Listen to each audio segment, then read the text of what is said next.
Thank you. Good morning, everybody. We're here for the City of Inverness Area Committee special meeting, Thursday the 25th of April. This meeting will be webcast and available on the Council website. And could I ask you please to ensure that you switch all your mobile phones off at this point. Thank you, everyone. I'm going to ask for apologies. I've got apologies from Mr. R. Balfour, Ms. J. Campbell, Mrs. G. Campbell Sinclair, Mr. K. Gowans and Mr. A. Graham. Thank you, everybody. We are here today as a follow-up to our last meeting, where we were asked two specific points. One was about the equality impact assessment and what you had asked for and we have done. So that's the 2 points that we're discussing today. With us are the officers in attendance are Fiona McAnally, the ICATN Programme Manager with the Development and Infrastructure, Neil Young, Transport Planning Officer, Community Services, Neil McRae, Managing Director, Hightrans, Nicole Wallace, Acting Head of Planning and Environment, Development and Infrastructure, and Stuart Black, the Head of Development and Infrastructure. And I'm going to ask Stuart to start the report for this morning. Thank you. Thank you, Stuart. Yes, thank you, Provost, and good morning, members. Just 3 quick points from me before I hand over to Fee. Firstly, thanks for coming together today. I forgot to ask for declarations of interest. Oh, sorry. Okay. I didn't have the normal one. Okay. To the left-hand side and ask for any declarations of interest. As there are none, we'll continue. Thank you, Stuart. Yes, thanks again, Provost. Just three quick points for me, members, before I hand over to Fee McNally, who's, as the Provost has mentioned, is the projects officer. So firstly, you're here today because there's an opportunity for further funding through Sustrans to develop Academy Street, which I think we all recognise as a street that's in need of investment. The Westlink Phase 2 and the Scottish Station Fund unlock potentially another £4.8 million of investment that could come into Inverness, but it will only come if we make the appropriate application, and the deadline for that application is very short. So it is the 1st of May. So thanks for coming along today. Secondly, in the report you'll see that we have undertaken an EQIA. Now that is a very early stage EQIA, Qualities Impact Assessment, because as the project develops there will be more information and therefore more detail. So you may feel it looks relatively modest as an EQIA, but it really depends on how the project develops and how the designs develop, and then more detailed work is undertaken. So it's an early stage, more detailed work will follow. And we've also got in the report at section 4.6, as the Provost has mentioned, a section entitled You Said We Did. So this is the feedback that we've had from the consultation and our response to it. And again, it's very early stage. This is not a final design. All we're here doing is looking at the process towards applying for funding towards a design. So it's really very early stage before we get into the details. So we've got the You Said We Did. And then thirdly, members, I think we all recognise Academy Street's a street in need of investment. I came along it this morning. It's not a pleasant drive for anybody. It's difficult for cyclists, and I'm regularly cycling on Academy Street. So working with colleagues in community services, we have found £75,000 of developer contributions. You'll know all the development that's happening on Academy Street. We've been collecting developer contributions, and we're going to put that towards a fund that community services will use to address the worst parts of Academy Street. I think that's the area pretty much between the station and the crossing on Falcon Square. So I think that's a good short-term measure to improve Academy Street, recognising, members, that we're going through an application process here, and there's no guarantees of success. We're competing against schemes all over the country. In fact, yesterday you might have seen in the press, Byres Road, I'm sure some of you are familiar with Byres Road in Glasgow, one of the main streets. It's getting very similar activity to what we're proposing for Academy Street around improving the streetscape, improving the environment for pedestrians, for cyclists, and for shoppers in that very important part of Glasgow. And if it's good enough for Glasgow, it's certainly good enough for Inverness. So 3 points for me, members. This is about an opportunity for funding. It's about what we've done since the previous report, and thirdly, some good news on some investment that will bring short-term improvements to Academy Street.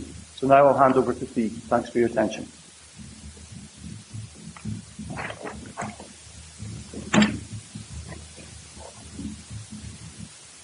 Thank you very much, members. As Stuart said, we came back today to really focus on the EQIA and the You Said We Did. This is the first stage, and we've flushed out the sort of key areas that we've heard everybody loud and clear. We went away from the 21st of February and we really did take on board what members had said to us and also what the public have said through the consultation.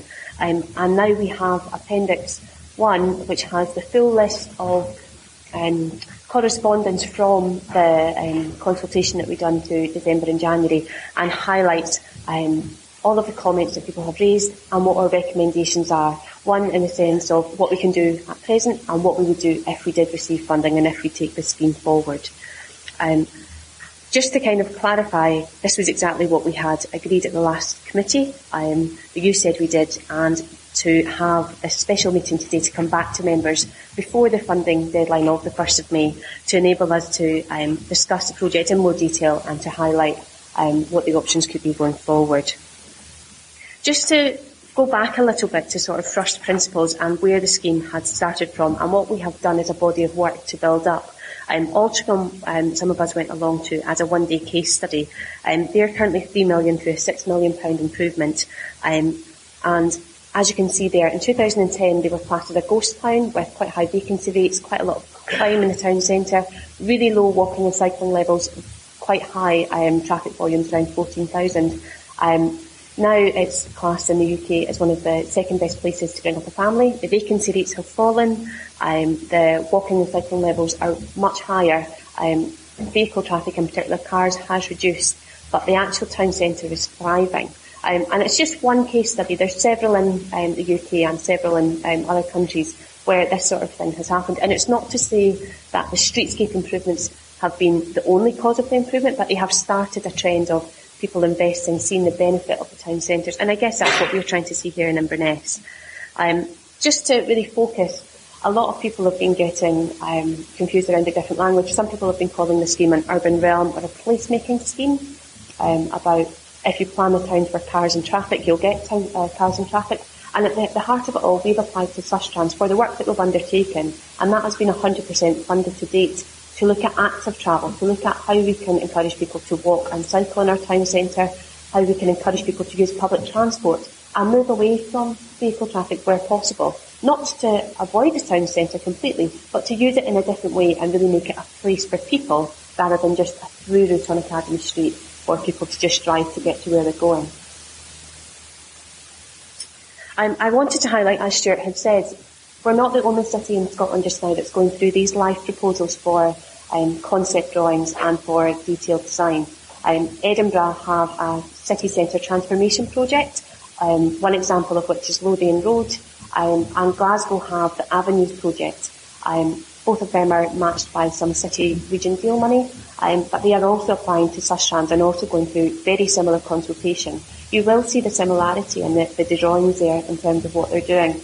I will highlight, members, that in certain places in Edinburgh, for example, Lothian Road, they have a much wider carriageway to play with, the same with Byers Road in Glasgow. Therefore, they are able to look at full segregation, where the cyclists have a specific channel rather than going at a slower speed on the carriageway.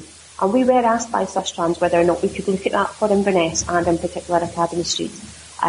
But we couldn't do that without doing the pavement improvements. We couldn't do that without looking to widen the pavements. The pavements would still remain very narrow, or we would have had to have looked at restricting buses or taxis or vehicles, or to make Academy Street a one-way. And when we looked at the different options, we just didn't think that was feasible for Inverness to still function as a town centre and to enable people to get through in the way that they need to for everyday life. So that is why we have went for the concept of the cyclists being on the carriageway with drivers, but at a narrower road width. And I'll show you that in a bit more detail. Just to highlight, Altrincham had said that they wanted a place where people could live, visit, work, play and enjoy and invest in the city. And just to highlight from the city centre development brief, we had a lot of synergy there, and the same with a lot of cities. In the development brief we had said that Inverness is a place to do business, it's a place to visit, it's a place to live, to access, to move, and to enjoy and attract people too. And that is essentially what we are trying to do with this scheme. That is what underpins the sort of where we started from when we looked at the vision for the scheme. And I guess you could say that that is our vision for Academy Street. I also wanted to highlight that we have done a lot of work in terms of what the objectives were set in the scheme that we maybe didn't come to members with previously. And I wanted to highlight these to you today. So really making sure the streets and public spaces are more effective for people to walk and to use public transport, to inspire the local community, and have been very much involved in how we design things going forward. And that is what we are trying to do if we go through further preliminary work and also through further detailed design. To really make the relationships between the different users, everybody feels safer, more attractive and more social. And the idea of a narrower road, wider pavements, easier crossing for people with mobility issues, slower speeds so that cyclists feel safer, and more pedestrian areas for people to move and to use the city centre. That's kind of at the heart of what we're doing. We also want to set an example project. We want to be up there with the other Scottish cities. We want to be saying, we are standing up to the fore here. We are taking on board the active travellers key at Transport Scotland level. It's across Europe being, one of the key ways to improve health, to improve people actually spending money. There's a lot of evidence to show that when people walk and cycle rather than drive through a town, they're more likely to spend money and invest as they travel, basically picking up bits and pieces or to visit. And that's what we're trying to do. We're trying to make sure that Inverness is vibrant and economically active as well. And we want to work with everybody together to make a scheme that works for everybody. And I think that is really crucial. And we took on board what members had said about the feedback from the consultation, the fact that we came to you previously because the funding deadline had been earlier in the process previously. And we came to you without the full analysis of the consultation. So we have came back to you with that appendix to the document today, members. I also wanted to highlight that we also scored the scheme and the different options. What you have seen as concept drawings were one of 3 different concepts that we looked at and scored. We scored against status quo, which I think everybody was quite happy with, wasn't that viable. We looked at signalised crossings and but doing some improvements, and we also had looked at zebra crossings and then the sort of more, the scheme that we came to you with, which was almost a step too far, we've recognised, because it had the crossings that weren't as formal, and we've heard very clearly that people didn't like them as much. So we will look to put in signalised crossings. Where they need to be is something that we need to take forward and model, but we will take recognition of that. It was just to highlight really with these objectives that we were looking at them, and they are standard in terms of the Chartered Institution of Highways and Transport, in terms of how people move, safety and public health, the quality of the town centre, how it's distinctive and attractive, and how it is really inclusive. And that is what we scored it against, and what we would hope to measure any improvement on going forward as well. And that's similar to what other cities are doing. Just to focus back in on the Accessing Inverness project and where it was focused on, there was 3 key areas that were focused. The area around the railway station, and in particular from the bus station to the railway station, Academy Street in its entirety, and also Falcon Square. The original concept was, how do people get to the bus and the railway stations? How can we encourage people to walk and cycle and be more active, getting from those transport interchanges into the town centre? And the overall concept was the wider pavements, because we heard and felt that they weren't suitable at present, the narrower road lanes with the slower speed, and looking at the options for crossing. Can we enhance those crossings? Could we put in more crossings? And that's still very much at concept, and going forward we would look to change how that would be. Just to focus again, at the minute the typical road width is 9.5 metres, which is actually quite a considerable distance for anybody to cross over. Quite often it's 3 lanes of traffic with the turning lanes being there at key junctions. And that is stop-start with the traffic lights. And what we are proposing is to change that to single carriageway, so there wouldn't be filter lanes, that there would be designated areas for loading, for taxis, for disabled badge holders, for bus stops, and also for the potential for urban drainage or some green infrastructure improvements in the town to make it feel better and to recognise some of the air quality issues around areas at Margaret Street. With that, if we were to do that change, we would significantly widen the pavement. And I know that some of the concerns around the consultation was the idea of outdoor cafes, boards being up and things. And they were there to highlight that the city could become more European in a sense, but actually the detail would be flushed out in the next stage about how we would actually utilise that pavement area. The focus is to get people moving and using the city rather than, cluttering it up with other materials. We have heard that people would like seating, bicycle parking, and other things. And we would take that into account, but again, we would have stakeholder involvement with people going forward to make sure we absolutely listened and put it where people need it to be, rather than just as officers us thinking and cherry picking what we wanted. I wanted to focus a little bit here on what we had proposed in the outline design, especially because there was quite a lot of consultation and feedback around the idea and the concept of shared space. We had never proposed shared space in the outline design. What we had looked at was a 60mm curb height, so that there was a specific guideline for cane users and people with visibility, but also recognising that 60mm, and that's recommended by RNIB as a standard height. It's also not too difficult for people with wheelchairs, buggies, and people that struggle to move and cross over higher steps could actually still utilise the streetscape. What we were proposing at crossing points was a tactile paving or similar texture, so that people could go over streets at those particular areas. But the concept was, and what has come out from the consultation, people like the idea of mirroring the colour scheme and the materials in some regard, the high quality materials for other streetscapes in Inverness. But we've heard that the Caithness flag people aren't that happy with. So we would look at other options, whether it's granite or something with a bit more grit. So we've heard that loud and clear. The pavements, we would want to put in high quality material with a very clear delineation between the pavement and the road. We spoke to several people who have said actually the road happy with asphalt, with that to be rolled and chipped, so that actually if there was servicing and other works, it wouldn't be too expensive to repair and replace going forward. And that's something that community services and others have worked with as well. But looking at a set curb line, a set life pavement, and a functioning road, one of the concepts we had looked at was whether or not in the centre reservation of the road, a small raised area that was textured to help slow down traffic further and also to stop the idea of overtaking. And that was something that we're seeing happen in other places. It is what Glasgow and Edinburgh are also looking at, and it's classed as best practice. It still allows vehicles to change if there was ever work happening. It's 25 mil, it's not that much. But that was a concept that we looked at and what we showed within the consultation when it took place. And the feeling was very much the higher quality materials rather than looking at a cheap solution for the town centre with what the public wanted. Just to highlight members, we did do quite a body of engagement, and we had an online portal consultation from December through to the 1st of February.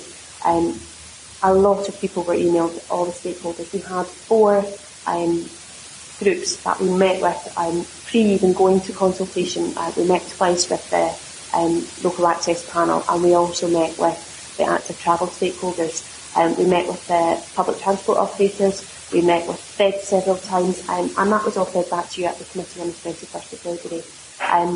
I just wanted to highlight again, we then went into Victorian Market before Christmas. We went into Eastgate afterwards, and both times we spoke to around about 150, 200 people and actually heard from the public on their views. And then we had over 180 responses from about 51 people on the online consultation portal, which gave us real good detail in terms of what people wanted to see from the scheme, what their feedback was, and it was mixed. There was some really positive comments and people saying this is absolutely fantastic, and at the other side there was people saying this hasn't went far enough, we want to see you completely pedestrianise the town centre, and other people saying well actually we feel the crossings aren't suitable for what we want, and we've taken that very much on board, and it's what we're looking to address if you allow us to go forward to apply for funding for further preliminary work, for further stakeholder engagement, and to then look at detailed design. So that's where we're trying to get to. what I've highlighted to you members, and it's in the paper, it's also up on display just now. These were the top 8 they said, and we did or will do. So we very much listened to people, and it's items in many regards that when we spoke on the 21st of February that we said we wanted to look at more. Traffic modelling needs to happen for any scheme to make sure that we flush out how buses operate, how traffic will be delayed or will operate if we do reduce the carriageway, if we do change how the traffic lights operate. And we need to understand that in quite a lot of detail. Taxis, loading and disabled parking must be accommodated. We absolutely recognise that, and we will engage with key stakeholders as we go forward to make sure that we get it exactly where people want it to be. We've never disputed that, and it's always been at the forefront, but at concept stage we didn't feel it was appropriate for us to second guess where people might be. That's very much at the detailed stage that we would do that. Controlled crossings, we've heard loud and clear from everybody that we need to at least have 1 or 2 controlled crossings. What we need to look at is putting that into traffic modelling to highlight where are the best places for that to be. That will enable people to cross where they need to cross, but also where it will allow traffic to still function in the town centre. So we need to look at that, we need to share that information with people if we get funded to do so, and we need to work through a solution for the town centre.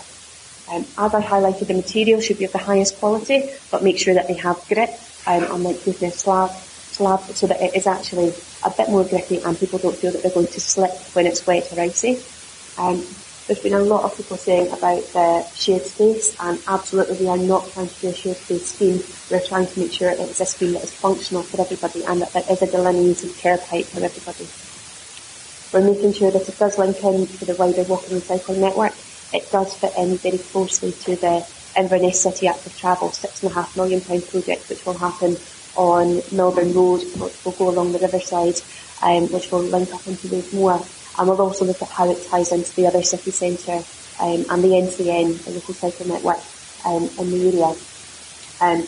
One of the questions was how it would be funded going forward, and that's something that we're very much still to look at. But as Stuart mentioned, there are opportunities within the relatively short timescale that we can apply as match funding.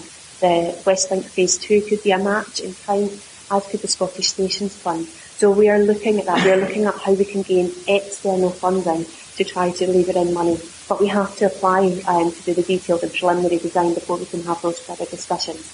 And just to highlight that applying for the preliminary design and the detailed design, that would be an application for 100% funding. So there would be no ask of the Common Good or the committee for any fund at this stage. We're trying to ask for approval to really go and get 100% funding for this next stage of engagement, this next stage of development. The last thing that came up, which was quite interesting, was a lot of people saying about, can we move the bus station, what about Royal Mail site coming up? And while we didn't look at that as part of this scheme, we know there's wider discussions going on within the council as to the opportunities that may arise at the bus station. We very much have been focused on the pedestrian areas and how people move through the town. And if those opportunities came up, I'm sure they would be incorporated and looked at in the next phase, but it wasn't something that we addressed through the Accessing Inverness project as such. As Stuart mentioned, the Equalities Impact Assessment, it's very much a live document at the minute, and it will change as we go forward. One of the proposals set up in the committee paper is that we want to set up a group focusing on EQIA for the active travel projects that are happening in Inverness at the minute, and that would be a wide range of groups. So it would have representation from the disability groups and local access panels, the active travel groups, but it would also have public transport operators, potentially taxis, some business, some councillors. It could be quite a wide-ranging stakeholder group so that everybody is there at the table discussing all of the different opportunities and to try to reach a consensus that works for everybody. That's what is classed as best practice. It's what's been happening in other schemes in Scotland. Kirkintilloch have been highlighted in particular as a scheme that the EQIA process worked very well. And Transport Scotland advised us that that was a really good way to go forward with that. Unfortunately, through timing, we had hoped to set up a meeting with Transport Scotland between both committees. Due to Brexit, the key officer we were liaising with wasn't available, and we were given sort of advice to try to set up this whole group rather than meet individually with one group at a time. So that's why we haven't met directly with groups in between, but what we are proposing is, can we set up this group, this wider EQIA group, to look at active travel where everybody comes together to discuss, and we would wish to take that going forward. And just to finish, members, this is the ask, the next steps of the committee for discussion, really asking for you to note the comments that are in Appendix 1 and the body of work that we have done as officers to look at what people have said to us and what we could do going forward. To note that we have drafted an EQIA, which is in Appendix 2, and that we want to set up a specific stakeholder group to work on that going forward. We're looking to apply for the funding to do further preliminary work and engagement and detailed design, noting that the deadline is the 1st of May. We're also looking at the council take over the management of the project. Currently it was with Hightrans, and that was historic around the improvements to look at the railway station, but very much in partnership with Highland Council, and we now wish to move that towards council. And we also want, if we are allowed to go forward to look at the preliminary and detailed design, to actually start flushing out and look at the window of opportunity for further funding to actually see it happen and implement on the ground if those designs went forward in a positive way. Thank you, Fiona. That was very in-depth, and I'm grateful to you for the amount of work you've put into it. Are you ready to take questions, or does somebody else want to speak first? Okay, you're okay, Fiona? Members, do we have questions for Fiona? Andrew? And Margaret? Thank you for that, and thank you for coming back with the EQIA. But notwithstanding that, I still do have some concerns. I think I was particularly perturbed by what Stuart said at the start. This is a chance for £4.8 million investment. I don't think we should just focus on here's some investment, we should take it. Is this a good quality design that improves the lives of people and improves the flow of traffic throughout? We shouldn't just attach a price to it and say this is intrinsically good somehow. I do have some concerns with the EQA that there are some things missing. I do hope that this is actually updated, especially around where it says about disability. It focuses purely on the immediate area.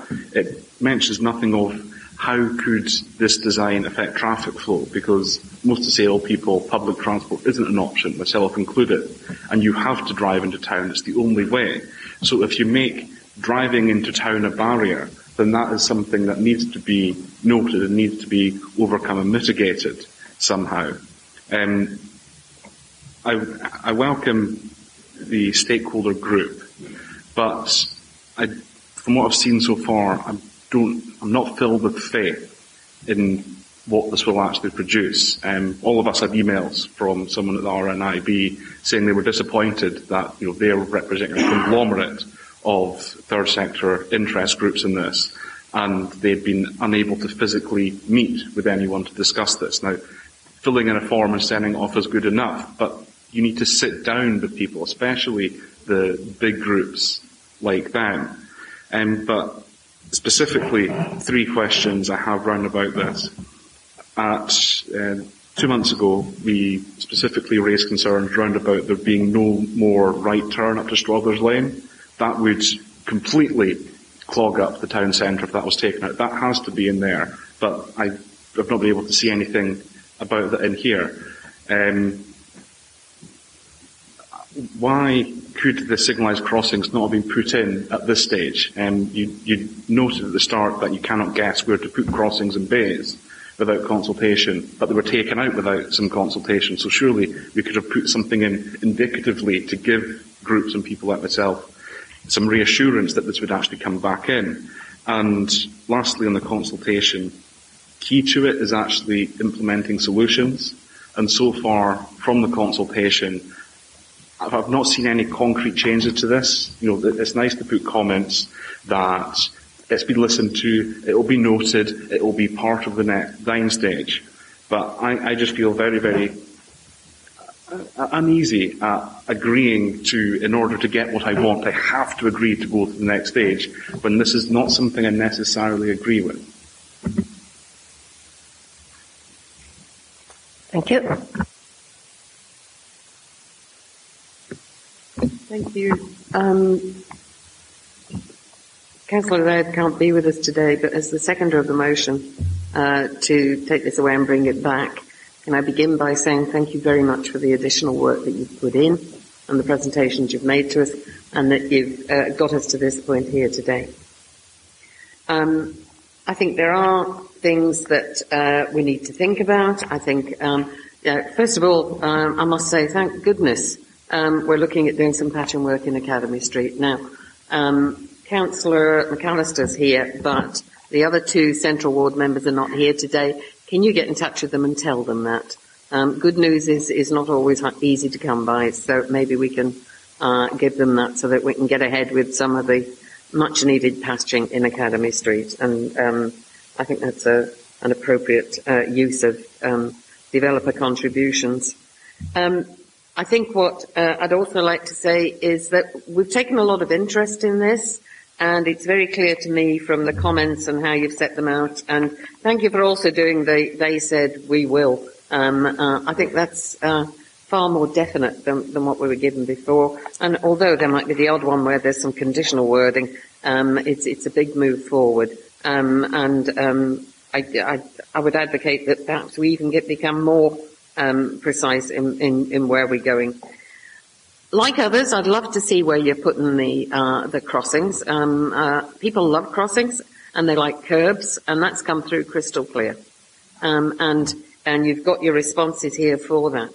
But exactly where they go, we've got to give you the space in the next piece of design work to actually come back with that. And I understand that. What I would say is that because of the interest level in the area committee, that we get some regular reports back. And as soon as you've got a diagram of it, really looks as if this is where the crossings will go, and any other modifications that people have been asking after, that we hear about it, that we don't leave it to run for another 6 months before we hear what's happening. So I think if you could discuss some way of regularly reporting back. It might not be to an area committee, we might have so much on the agenda that it's difficult, but we could all get briefings. So whichever way that we decide is best to do that. And particularly the Central Ward members who live with this day after day, that they are kept entirely up to date, that you go to their ward business meetings and let them know what's happening. Using the new group around Inequalities Impact, I welcome that. I'd take a different take on some of this, because I was really pleased to hear you say, I was going to ask you to put in businesses, but you actually said that when you were talking. Thank you, because it's really important that businesses get a voice here as well.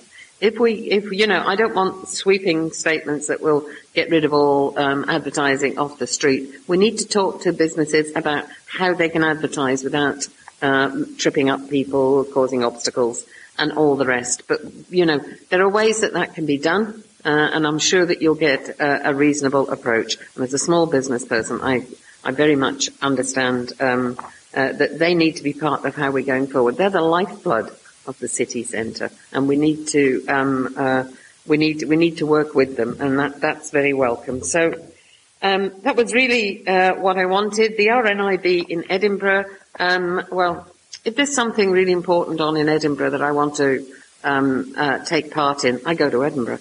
There's a really good train service, and I would suggest that they use it more if they want to be part of this, or that they send VC in and actually be part of the discussion here, or they're invited to VC in. Just make the contacts and make sure that they're part of the discussion as we go forward. Because I was disappointed to get that at the last minute again. I think I got it this morning. Did we all get it this morning? Yeah. So, but can we solve that? Communication will solve that, and can be done initially. But I'm thanking you for your work. I think we're at a stage where we can go forward. I really do want some more reporting back, because there are so many things in here that are not yet unresolved. So if we can find a way that we're all content with that, that would be helpful. Thank you. Thank you, Councillor Davis. And Councillor McWilliam. Okay, I'd like to thank you, Fiona, and yourself, Stuart, for your contributions and for the far more detailed report that's come before the committee this time. And I appreciate the effort you're putting in. It's not easy to please everyone in this town. I'm quite aware of that. and you've tried your level best, and very much recognise that. Margaret, the RNIB in Edinburgh, you refer to, actually based in Inverness. Katrina Burness is based here.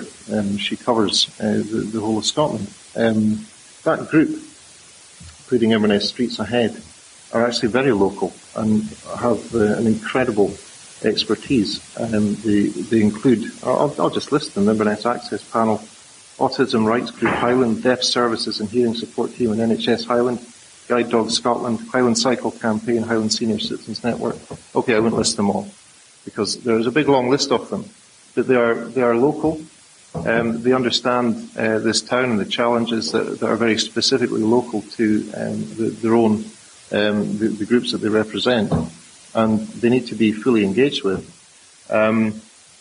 As to the RNIB producing something at a late stage, well, we're just back from the Easter recess, and this meeting was called whilst I was away on holiday. So this was sprung on me, it was sprung on them, and to pull together 20 organisations and to ensure that they're singing from the same hymn sheet before they send something to us was quite an undertaking for them to do that.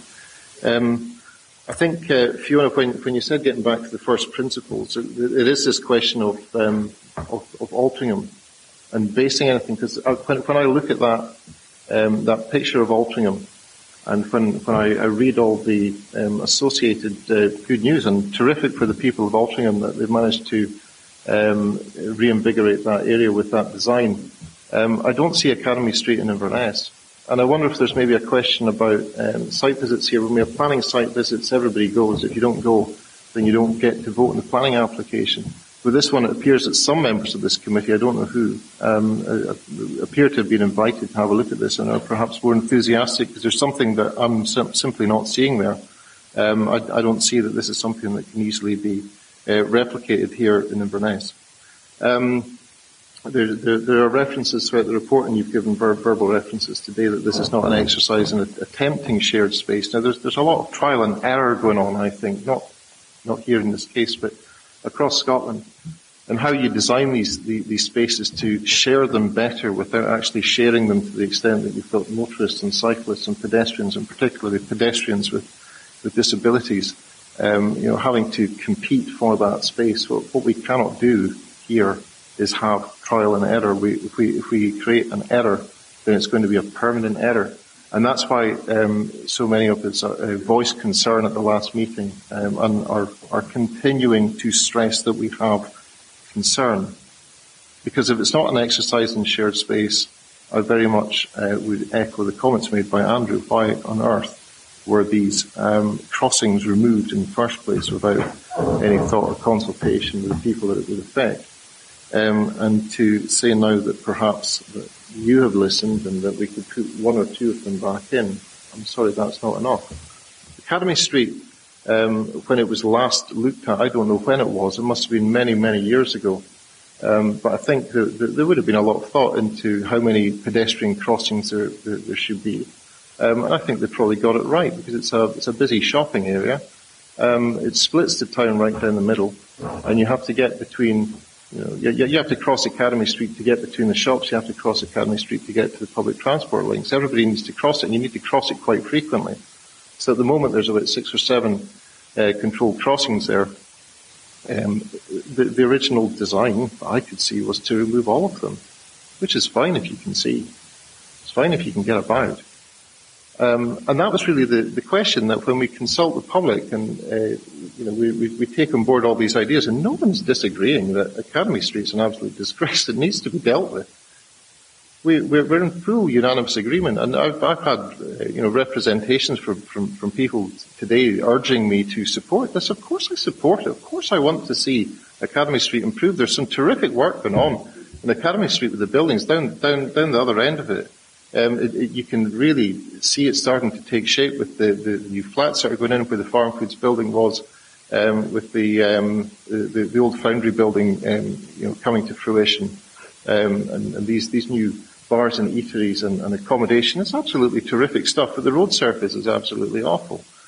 Now we know all of that, and we agree, and I agree with pretty much everything that you're saying to us today. I mean, there's no sticking point there. So I'm wondering if this maybe is just a question of communication. If we're not communicating with the right people, I think you really need to get in touch with this group, and you need to talk to them specifically about what's concerning them. But I think in that regard, what I might be inclined to do is to suggest to the committee that we put in a small amendment or an additional thing to agree, and that is simple. I mean, I've written something out. I'll tell you what I've put down, just to add that the committee agrees that the design will maintain the current number of control crossings on Academy Street and commits the council to otherwise engage closely with the umbrella group putting Inverness streets ahead to maximise inclusivity in the design process. Now, accept that puts a certain amount of bind on the designers, but I think that's maybe what we're looking for here, is to ensure that those least able to manage their way around Inverness city centre can continue to do so in such a way, and that the council is committed. Now, we need to be absolutely positive about the regeneration of Academy Street, so let's get absolutely everybody on board, absolutely everyone. There's no reason why, if there are these zebra crossing type of things, the people who can see can cross them, and the majority of pedestrian traffic will cross them. But at the same time, to have the control crossing there, to make sure that those who can't manage it can do so. So that's what I'd be hoping to recommend. I hope that members of the committee will accept that amendment. Thank you. Councillor Christie. Yeah, thank you, Provost. I should declare a non-financial interest as a director of Highland and Island Society for the Blind. I didn't declare it earlier because I realised we're going to start getting in and name-checking some organisations, so just for clarity, I'll do that. I'll pick up with Ron's point about he's saying trying to get everyone on board. His final point, trying to get everyone on board. His first point was you can't please everybody. No, I think when you're trying to please everybody, you're not going to get everybody on board. So I think one thing that Ron did say that I fully agree with is communication on this. This authority, whenever we do anything, one of the things that always lets us down is how we engage, how we are inclusive, and how we communicate. And we need to, as an authority, start learning the lessons, because, it could be this project, yesterday it was another project, last week it was yet another project, and we must improve our communication and how we're engaging and reflecting with people to make sure that they understand what we're saying, what we're doing, and how we're going to deliver it. So turning to Andrew's point, I think it's quite right. The outcome is what we need to focus on, but we don't want to do just anything to get a particular outcome. Now, over the Easter weekend, I was in the fourth city in Scotland, so I haven't named it. We can probably work out which one it is. And I was quite actually disappointed to the extent that family came home a day early. And it was not actually a good experience. And I think when we look at our high street and the high street in Dundee, and you can actually see there's a lot of similarities between them. There's a lot of tiredness. There's a lot of, they've got the equivalent of Academy Street. They've got the equivalent of the high street. They've got the equivalent of the bus station and other things as well. And I'm thinking we actually do need to improve Inverness totally. Some of I take issue with the slide on occupancy. Some of the shops or activities that are going in occupancy. Yes, the buildings are being occupied, but are they being occupied with things that we're useful for and we want, or are they just mobile phone cover shops, charity shops, those electronic cigarette type thing shops, or whatever? They are. I appreciate they're being occupied, but is that the sort of occupancy you want if you're trying to create a vibrant tourist activity? I know that Callum likes these things, so maybe he's got one there, but I don't know it's the right thing that we want to do. Just picking up on something Margaret said, it's not just central councillors that get involved with city stuff. I can assure you that the community council meetings in Ron's, Callum's and my ward spend a lot of time discussing stuff in the city centre. So it's not just the central councillors that need to get involved in it. It's all the city councillors that need to get involved. I think what we need to do is, I've got several concerns about this, and the concerns I've got are the concerns that are there today. And I am getting a lot of complaints about the number of cyclists that are cycling down the pavements in Academy Street, the pavements in Church Street, zooming around the Primark corner. And people that are speaking to me are wanting some assurance that this sort of scheme won't actually make that hazard worse. And I think it will, so I think we need to actually work with colleagues in the police to get them more engaged to actually enforcement, to make sure that the pavements are safer and the shared spaces become safer, because that's a real concern to many of the groups I'm talking to, people that might be disabled, people that might be not so firm on their feet, so and people with buggies and toddlers where they're seeing the cyclists come. So I think that's an area we need to pick up. The crossings are obviously key. I appreciate you've sorted out the curb height, and that will go some way to mitigate that. And I appreciate in terms of the colour differential between that. But crossings is obviously a key. I wouldn't go as far as to agree with Ron's proposal, because I think that does actually tie our hands too much. But we need to actually get this through to the task force, or you guys there, and us, and the people out there, that we recognise that crossings is a problem, and that we will look at crossings again to actually improve the number of crossings and make it there. But to tie us would probably not be a good idea. I'd like to see some of the enforcement on these A signs that are out there on the street. These things that say, come get your biscuit and a bun now, or whatever it is. I think we've got to get those sorted out, because they're a hazard for people, and they're also, I think, a little bit untidy. I think we need to get the communication right. I'll go back to communication to finish with. Communication has to be right in this. We've got some groups, and Ron kindly mentioned them, that feel they're not being included. Whether they're being included or not is irrelevant. What is relevant is they feel they're not being included. There is a perception from them that their voice is not being listened to, their role as a stakeholder being involved is not being taken seriously. And we need to work on that to make sure that they feel included, that they feel they've got a voice, they're being listened to, and suggestions and points they make are taken forward. I think we've got a real opportunity here to do something great for the city, but we need to carry out a better way of communicating and including people in getting there. And reiterate, we need to get the number of crossings sorted out. That's obviously becoming a key factor. Thank you, Councillor Christie. Councillor Knox. Thank you, Chair.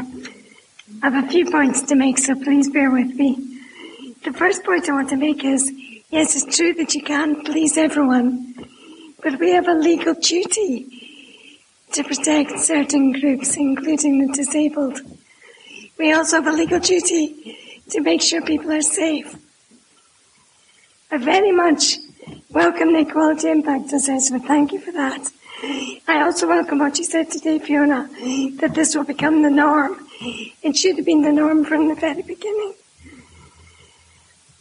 I'm a big fan of active travel. I love this project. I support it wholeheartedly.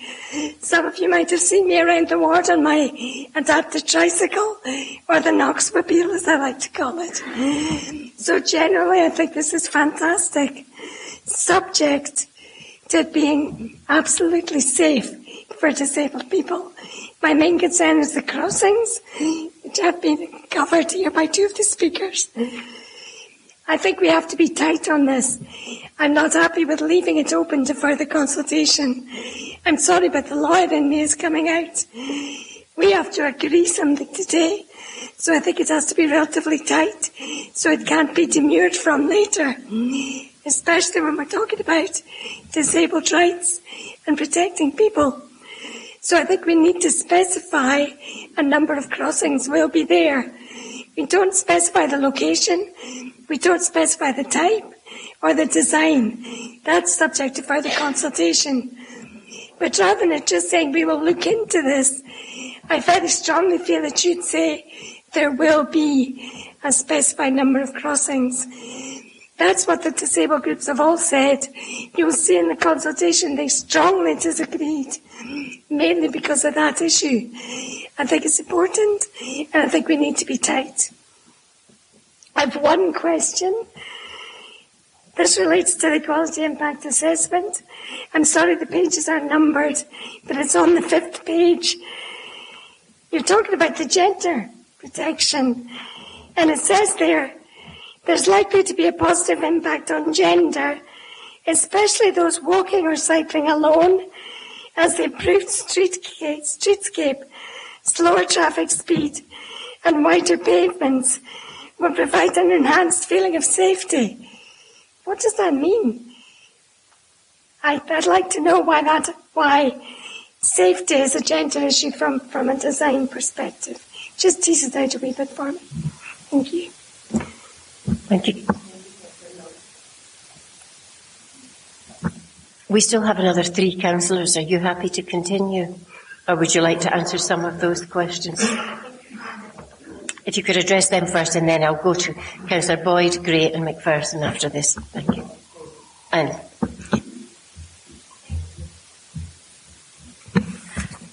Hi members, thank you for all of your questions here. I think if I first of all tackle the question regarding crossings and the number of crossings, why we haven't came back to you with exactly where the crossings are and sort of the numbers, I think that will alleviate some of the concerns.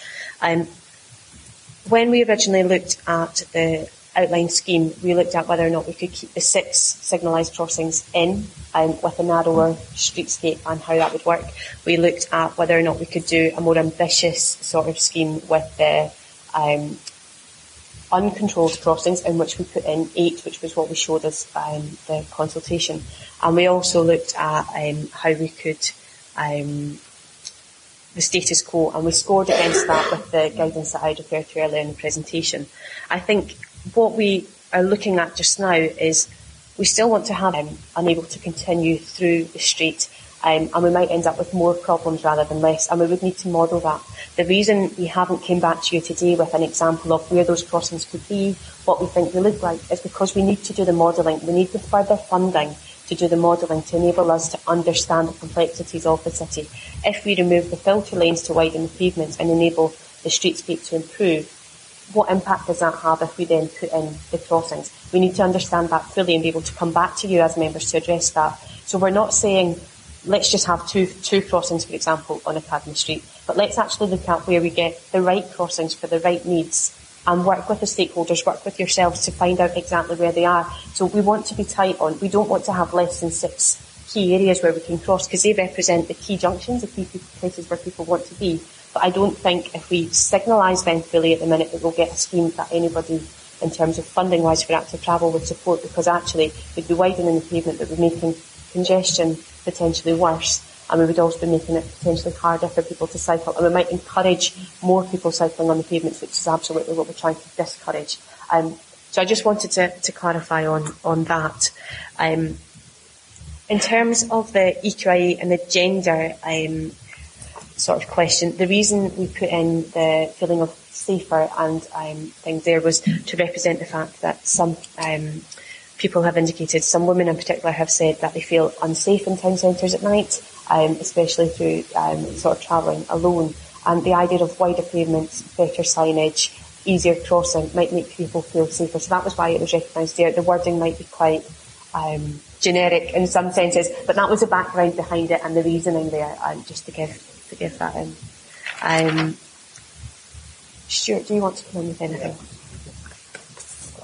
Yes, thanks, Fee, for that. Just to address some of the points, I think, Councillor Jarvie, I think you're right. You know, you don't just want to go after money because it's there. On the other hand, if we don't make the stage application the next stage, we won't have the money.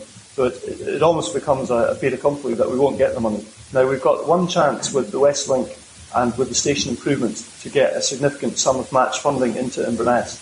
And if we say no at this stage, we can absolutely guarantee there won't be match funding. So that's the really important point to make around that. Certainly take your point about disabled parking being key, and that would be the case. We would make sure that there was disabled parking so that people with mobility issues who need to use their car to get into the city centre can do so. So, you know, I think there was an implication there that would make it more difficult to park for disabled people. Certainly not.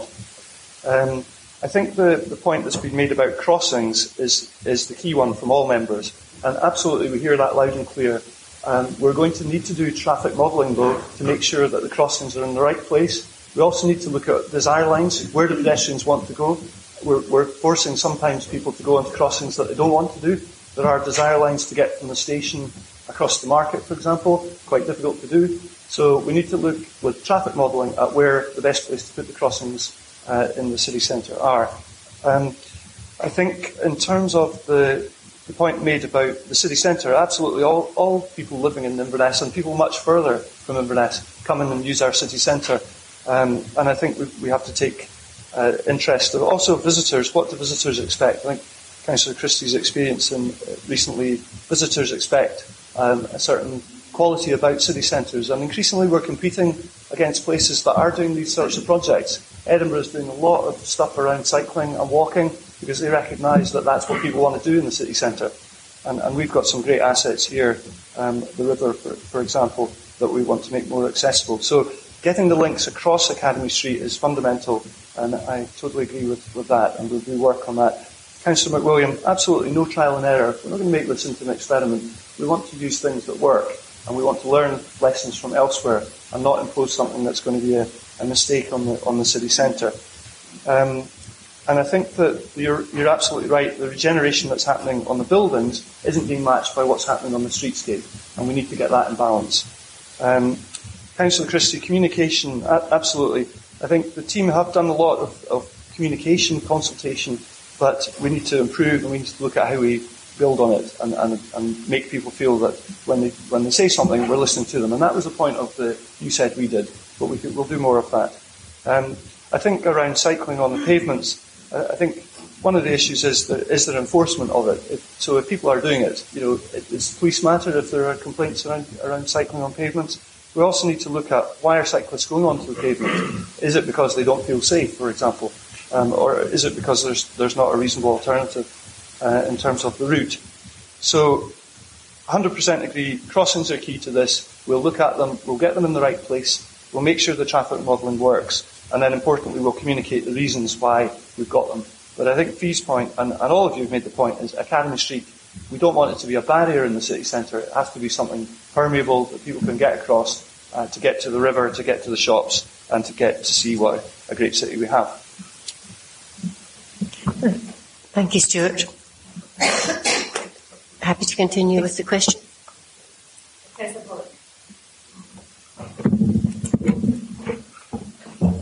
intend to be brief.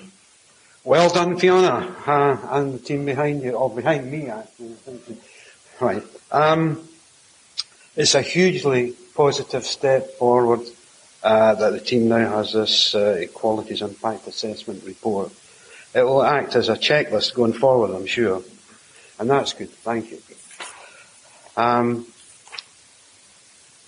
We'll be happy to see this feature included in major developments in future, automatically.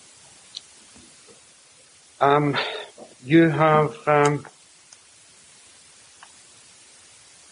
developed an impressive list of stakeholders, which is going to allow you to continue as a team with engagement going forward. I'm pleased to hear that we're going to set up this engagement or consultation group. That sounds really good. And we've got some, I won't go into it here, but there are some potential members of that have been in touch with us during the last few weeks. I hear what you say about removing the presumption towards vehicles that has maybe been a feature of some past designs. And I think that's marvellous. It's just wonderful that you've been able to take that new view. And it's important that we maintain that going forward. The city is for people. And traffic is a consequence of people coming here and wanting to use the city, but it's basically for people. Welcome the height issue being solved. People I'm in touch with seem to be, particularly the blind and partially sighted groups, seem to be very happy about that. They'll be looking for some input as to how the edges should be delineated so that the guide dogs and the sticks can find them. But the proposal that you put forward is very popular.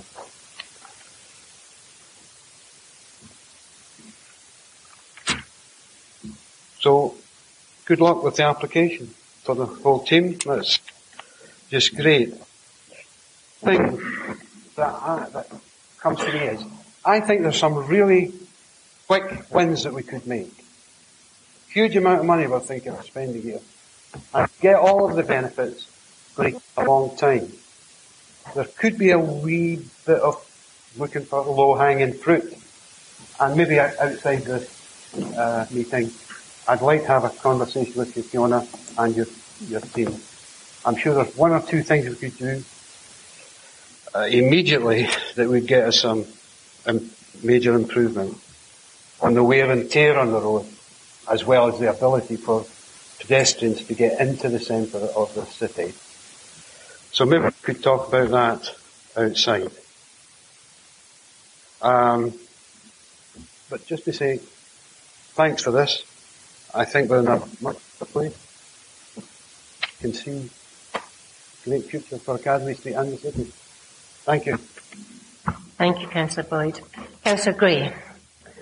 Thank you much, Robert. 2 or 3 points. I think most of it's been covered well, but I think some of the key issues, as we mentioned earlier, is communications. And I think we all think communications within our organisation is Scotland for Press. But when we're talking about communications, I think it's the way we actually speak to each other, the way we have a dialogue with each other so that we understand it. I think one of the improvements we could make, particularly when we're doing these things, is to have better graphics and fly-throughs and options where we can be in a position when you're discussing things with various groups that you can put into a model. You could change things by model on physically at that time, using computer-aided design stuff. So, I mean, there's a lot of programs now you can use to do this. Part of the difficulty, I think, and I think exemplified in here, is we end up in a situation where we try to design things by committee. And it's a disaster if we try to do that. An absolute disaster. No disrespect to people at this table. I don't have a clue about road design. I don't have a clue about crossings. People are asking for crossings and we need to try and put them in. But don't ask me how many you need and don't ask me what they should be. I mean, that's what we have to employ people to do. So I think it would be an absolute disaster here if we were to sit down and say, let's make stipulations of what happens before we see the final picture. We should be in a position we understand it, we should contribute to it, we should listen to what people are saying, and we should have means whereby they can understand better what happens when we have these competing issues. And our biggest problem is we do have competing issues. We do even with the disabled, we have legal obligations, particularly to the disabled groups. But within the disabled groups, as you well know, Emma, there are competing priorities and there are competing needs. And legally you're obliged to look at them all and try and come up with the best solution, ultimately. And I think in that communication, the groups, the stakeholder group is going to be important. Actually getting in a position where that dialogue can take place and try and come to a meeting in mind. That will not be easy, because there are people here who've got pretty strong views in relation to their own concerns, and we can understand that. But to bring that whole thing together in such a way we come out with a solution for Academy Street, bearing in mind what we're looking to do is get improvements. We're looking for a vast improvement. If we sit here or continue to look for perfection, you'll go for perfection at the cost of improvement. So we need to get an improvement, a dramatic improvement in the Academy Street. There are some improvements taking place. I should have declared earlier my position as regards the stakeholders group in the Academy Street. I didn't know we were going to go wider into that, but some of the buildings are beginning to improve, but the streetscape is woeful, absolutely woeful. We will never be able to fund this ourselves. As a council, we will never be able to fund the improvement that's required there. So when opportunities come up, we need to be in a position where we grab that opportunity in such a way that we get the improvement. If we're going to sit here till we get perfection and try and design that ourselves, we'll be here a long time. So I think we need to move ahead. Fiona, thanks very much for this report. Thanks very much for all the rest who did the work. I think we're moving forward in such a way we can get to a decision where hopefully we can bring this back in such a way that all the major stakeholders can feel they've participated, can be listened to, and we can communicate more effectively. But the key tool is to get better ways of communicating in such a way that people understand what they're doing, and they can understand that if you do change, what the ultimate impact or maybe on other groups. It's a difficult one for people to visualise if you don't have that knowledge and expertise. So I would seriously look at how we improve that communication. Councillor McPherson. Thank you, Provost, and thank you, Fiona and Stuart, for the report. It's very detailed, and it's good to see that so much engagement has taken place. I was just looking up the term sustainable transport, just so that we're all aware of what that actually means, because it was a good refresher for me. It's to rely less on your car, using fossil fuels to support one person in each car on the road is clearly no longer sustainable. So it's to investigate mass transit options in your town or city, such as bus systems, a light rail train system, or carpool and vanpool services for commuters. When travelling close to home, you should walk, ride a bicycle. Okay, so that's interesting. So that's what we're looking at, is sustainable transport. Can I bring to your attention a quick example? In my ward of Inverness South, we've got around 200 pupils a day travel from Cradlehall and Westhill to Culloden Academy by bus. Now, if they didn't travel by bus and they travelled in their parents' cars, then that's potentially 200 extra cars going in the same direction every day. So it makes perfect sense to bus them there, and I actually encourage the stagecoach to put on a double-decker bus to get more of them there, so that we're taking less, more cars off the road. So that's the concept that we're trying to create here. At the same time, we've got to make sure that we get people into our city centres. Now, in my constituency, I recently had a gentleman contact me who comes to work in Inverness in the city, and on 2 days in the 1 week, his bus didn't turn up. So we're asking people to rely on this great bus service, let's be sustainable, but there's the gentleman who 2 days in the 1 week, and he wrote to Stagecoach, he emailed Stagecoach, still hadn't had an answer from them. So we've got to be very careful here. I'm very much encouraging what we're looking to do here, but we need all our partner agencies on board. And I noticed some of the green suggestions have been made about putting in a rail stop at the UHI campus at Beechwood. And we need to look at that, and we need to say to ScotRail and Network Rail, if we're wanting to get people to come into Inverness and commute, look at the success that we've had in places like Muir of Ord, where when you look at Muir of Ord and Alness, people, it's the natural way for them to come into Inverness. Absolutely, park my car, get the train into Inverness, or a reliable bus service. So we haven't got that.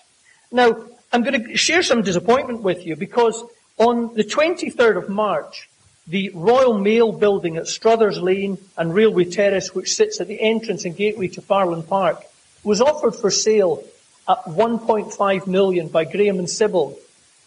And I inquired about it, and I was stood on top of the multi-storey car park watching the bus movements and taking photographs of the Royal Mail Park, just to see how big an area it was and what we could do with it, and imagining for a moment about how we could look at the sustainable transport movements with what's being done with the upgrade that's proposed for Inverness Rail Station, and if we really could make it sustainable. And I have to say, I was bitterly disappointed when I heard that Highland Council had not come forward to make an inquiry about that building. 1.5 million, we paid over whatever it was, maybe it's confidential, but we You're veering off the agenda. Okay. I have to stop All you right, there. but, okay, let me come back on then, Provost. Okay, so the bus station is one of the ones we need to look at. Possible missed opportunity there. It looks like the development we're looking for at Farland Park is going to come about as a result of a new hotel being built on Rose Street. And that would give the exit from the Farland Park for buses out of the town. Again, the details you're getting down to at the moment are really... Provost, please, it will make sense. The thread will make sense here, okay? I need to ask you do you have a question? Do you have a question? Yeah, absolutely. So, my question is, can we make sure that the buses are going to work with us and we're all going to collaborate together on it? I watched from the top of Rose Street. It took a bus 5 minutes to leave Farland Park, and then it reappeared at the other entrance of Farland Park on its way out of Inverness City. And that's wasted time. It's causing traffic congestion. It's causing pollution. We've got over 15 million people that are disabled, classed as disabled in the UK. One of the biggest ones is through sound. People don't like to walk near noisy buses. If we can get these noisy buses out of the city centre of Inverness and get electric buses on, we'll reduce the pollution. Come and walk around the city centre, no pollution. Your question, please. Okay. So my question is, what can we do to be consistent and produce something that the public will use? We need to bring people into the city centre to support our shops and our businesses. Will it be sustainable for all? It can't just be, we can't just overnight say, take your bicycle, do like they do in Amsterdam. Amsterdam's been building on it for years and years and years. What can we do to build it into it? And let's show people the positives of what we can do. I'm happy to see the removal of 6 sets of traffic lights in Academy. Do you have another question? Is that you finished? Okay. If you don't have another question, I need to stop you now. Okay. Thank you. Thank you. Councillor McAllister.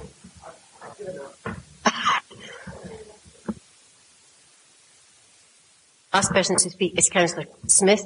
I may come back for seconds. I hadn't thought we would have second questions or anything. Councillor McAllister. Councillor Smith. I'm going to go after that one. Just a simple question on the buses, ironically. Hate to say it. Have we taken account, because the new developments haven't started yet in Highland Park, when they come down Market Street, swing out at Carriage Street, back out Summer's Bay, when you increase the size of the pavements, have you taken account in the bus swing? And could you clarify that point for me, please? Thank you. Would you like to answer those questions first, Fiona? Thank you. Councillor Smith, sorry.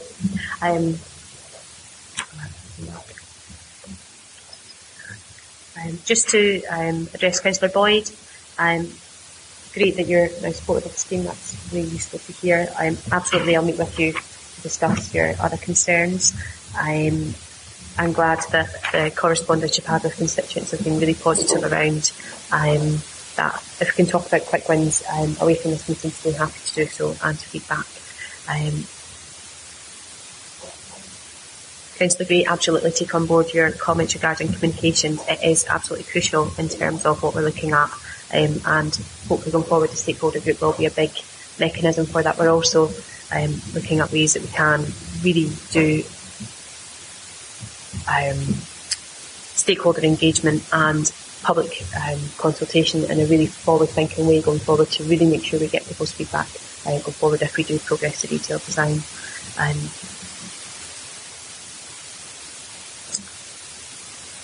Stuart, will I come to you about the Highland Park? Yeah, thanks, Ree. Just a few points there to pick up on, members. Thanks also, Councillor Gray, around the computer fly-throughs. I think at this stage in the project, once we get into more detailed design, there's always a chicken and egg about when we do the detailed computer animations, because if you spend, they can be quite expensive to produce. If you spend too much too early, you get a bit of criticism for spending money on designs that we won't use. So I think the computer visualizations are important, and we'll do them as part of the project. I think Councillor McPherson had very much taken on board your point about sustainable transport and sustainability around the city centre. That's what the project's trying to achieve. So it's trying to make it more attractive for people to come into the city centre. As you say, to balance that, we've got to have good bus services, reliable bus services, train services, also more trains you were mentioning. There are more trains coming into Inverness, particularly from the Aberdeen line. There's an increasing frequency through from Elgin, and also from the north, as you mentioned. On Southers Lane, we did actually look at Southers Lane. Alan Maguire and my team quite often do things quietly. We did look at it, but he can really only purchase if it's for residential, and that's where he has the money to do that. Your point about taking people with us, though, absolutely, and it's all around sustainable transport, making it more attractive. And Councillor Smith, just to confirm, I think what Fee said, any bus turning and swept path for buses, that would be part of the design process that we get into in more detailed phases later on. Thank you, members. We've had a good discussion. I did not want to go into second questions at this point in time. Councillor Knox is happy not to put a second question. Councillor McWilliam, because you indicated there may be a recommendation, have you had an answer to your question on that, or are you? That's the only reason I'm going back to you. I'm not opening it up for further discussions. No, I'm sorry, Councillor McWilliam. No, I'm sorry. McWilliam and McPherson. Sorry, Councillor McPherson. Councillor McWilliam, the chair is yours. The floor is yours. I think, I simply wanted to remind the committee about the amendment that I wish to propose, and I've listened to the rest of the discussion, and I wish to continue with that amendment. I'm happy to discuss wording of it with anybody who is unhappy with the way I've worded it. But the principle is quite simply to say that we need to maintain crossings for people who struggle to cross the road on our main shopping thoroughfare. I think that's perfectly reasonable. I don't think there's any major reason that should be in contention. I think the committee has continued to passionately debate a number of the aspects to this, which we all 100% agree with. We need to see the regeneration of Academy Street. We want to bring it about quickly. We want to pull in additional money for the Highlands, which is obviously... Councillor McWilliam, can I have your amendment? Do you have an amendment? I do have an amendment, yes. And can you read it out, please? Okay. I shall... Well, I'll hear the amendment and then I think we'll have a break. Would be helpful just to make sure that members who are minded to agree to my amendment are happy with the wording. Thank you.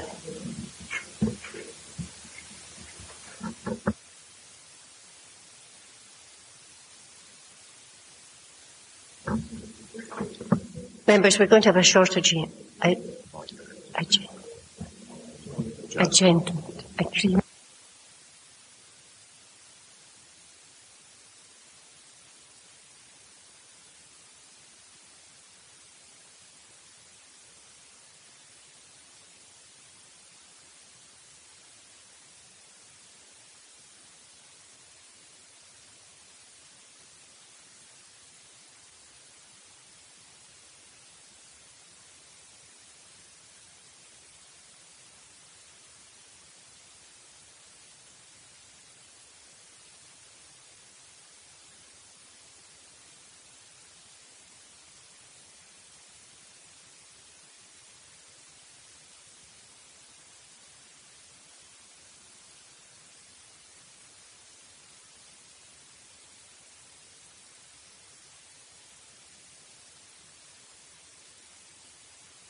The amendment is an additional recommendation in the report that the report agrees that the design will maintain the current number of controlled crossings in Academy Street and commits the Council to otherwise engage closely with all appropriate interest groups to maximise inclusivity in the design process.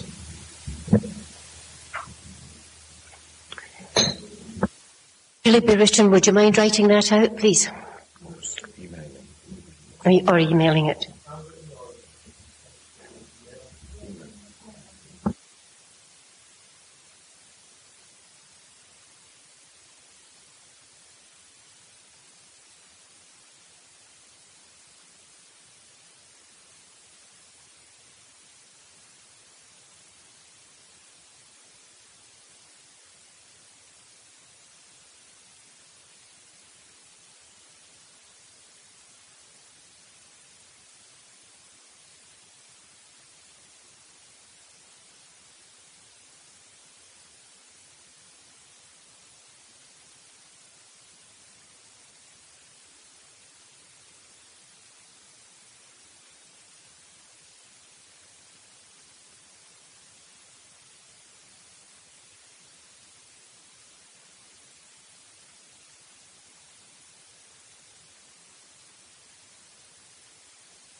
Councillor Carrick.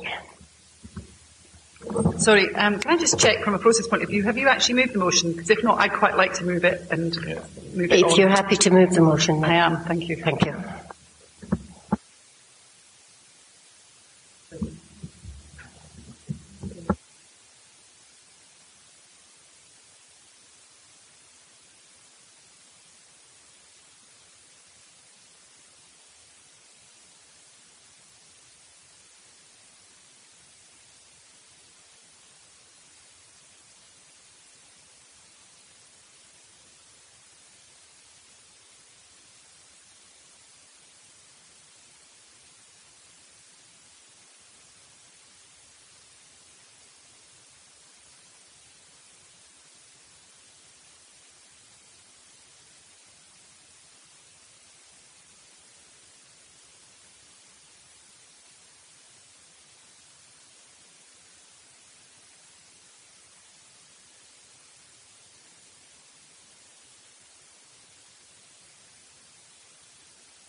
Members, I would remind you that we're still webcast, so I would be grateful if you would stay in your seats, please.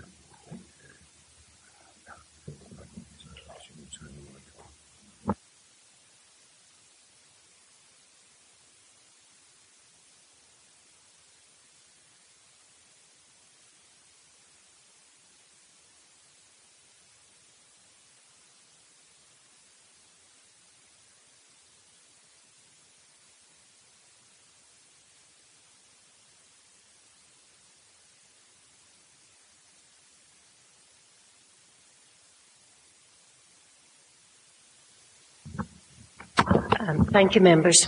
We now have some clarification. Mr. McWilliam, would you please read out your amendment and seek a seconder?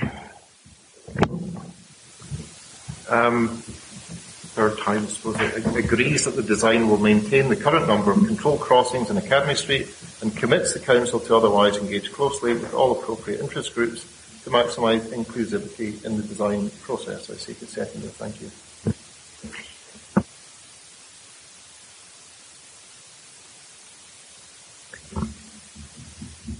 Members, I'm going to ask the City Manager for some clarification on the amendment.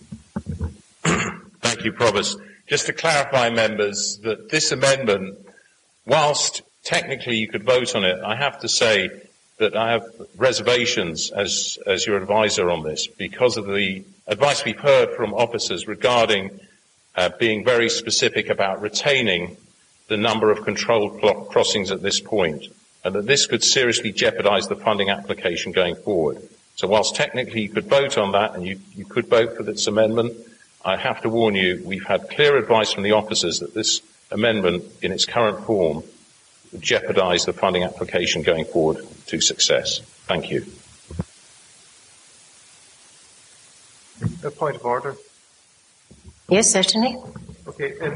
In the event that officers are advising that the funding could be jeopardised by a democratic decision of this committee to guide the principles of design before we get to the application process, could we have the evidence to back up that assertion? Because as far as I can see, there is no such evidence available.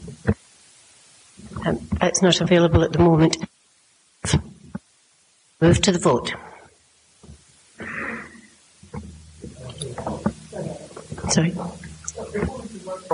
I have a lot of sympathy with everything in Ron's amendment, with the exception of the prescription of the number of crossings. So, if we were to change the wording to acknowledge the importance of crossings in Academy Street, blah, blah, blah, and go on, I'd be fully supportive of it. I think it's the fact that I've counted there's 7 crossings already there, and you're saying, well, the new scheme's got to have 7 crossings. Well, what if it's got 6?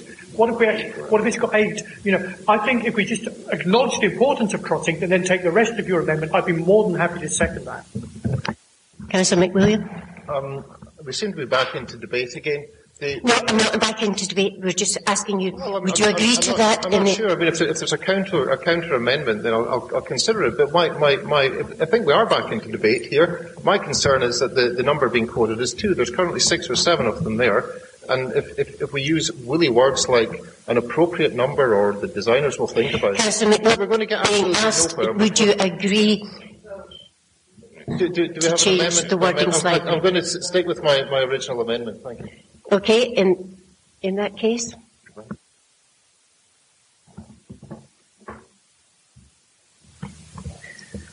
members, there's a motion by Councillor Caddick, seconded by Graham Ross, to move the recommendations as set out in the report.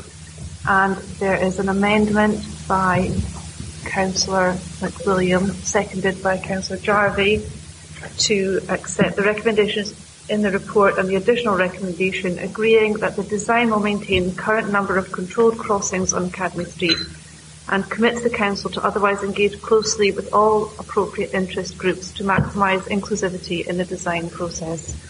I'll just go through people by name now. If you could call out motion, amendment or abstention, please. Councillor Boyd. Councillor Caddick.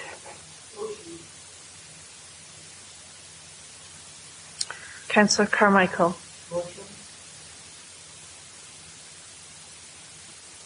Councillor Christie. Councillor Cruikshank. Councillor Davidson. Councillor Gray. Councillor Jarvie. Councillor Knox. Councillor Mackenzie. Councillor McPherson. Motion. Councillor McWilliam. Councillor McAllister. Councillor Robertson. Councillor Ross. Motion. Councillor Smith.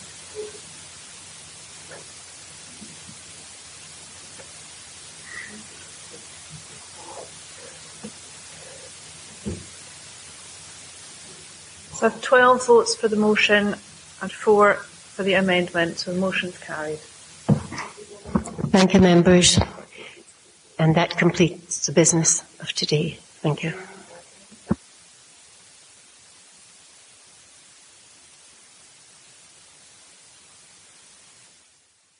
Members, can I remind you that in meeting room 1 there's a Common Good Fund subcommittee group meeting. Thank you.